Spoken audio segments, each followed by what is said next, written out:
if you come into the Climate Web through the front door at theclimateweb.org, click on the roadmap thought, then click on the audience-specific roadmaps thought.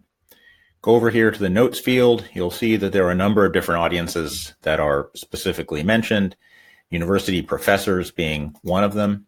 Click on that. It'll take you to the page specific to organizing information for that purpose. And there's a bunch here, but what I'm going to focus on right now is just this link that shows you how an actual course that I teach at George Washington University is organized in the Climate Web, and how I use the Climate Web for teaching that course.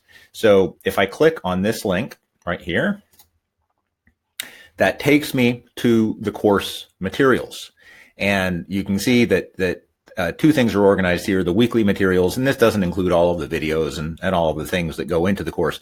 This is organizing basically the reading materials and pointing students to where in the Climate Web they can go to get more information for assignments and other purposes.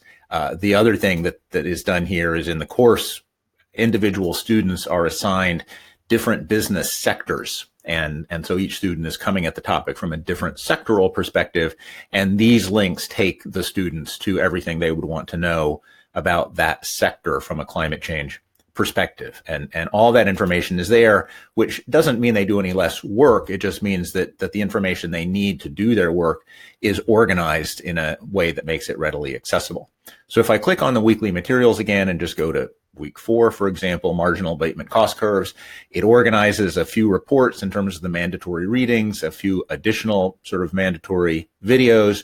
But then, as you can see, it links into the index entry in the Climate Web for Max. And if I click on that, that takes students to the literature, to graphics, to knowledge bases, to videos, and to sub-MAC issues, national MACs, sectoral MACs, global MACs. So a lot of information that they would never otherwise find in doing their research if they were just going and Googling a topic. So there's a lot you can do here from a course perspective.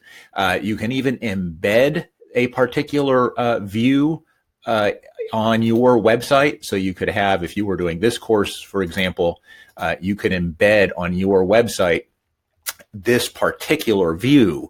And so students this is what they would see on your website, and then they can manipulate the Climate Web from there. So there's a lot of flexibility that might be useful in different situations from a teaching perspective, in addition to the fact that the Climate Web contains almost anything that you would want to be able to point students to or use as reference materials.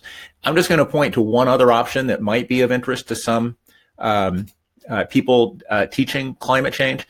This is a product that we've put together. It's a mini brain. So we've extracted the information from the main Climate Web. We've organized the mini brain, which is easy to download to an iPad or even to a phone, and to access the materials on the go. Much simpler because it's a much smaller amount of information than the entire Climate Web.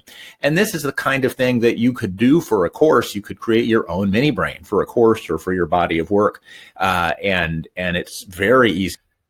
That's a very quick look at how you can use the Climate Web in teaching. There's much more described in the Climate Web User's Guide that you might find really insightful. You can get that at theclimateweb.com. There are more of these How Can I videos for all kinds of things at the link shown there. And we'd be happy to get your questions and discuss how the Climate Web could be made useful for you in your teaching situation.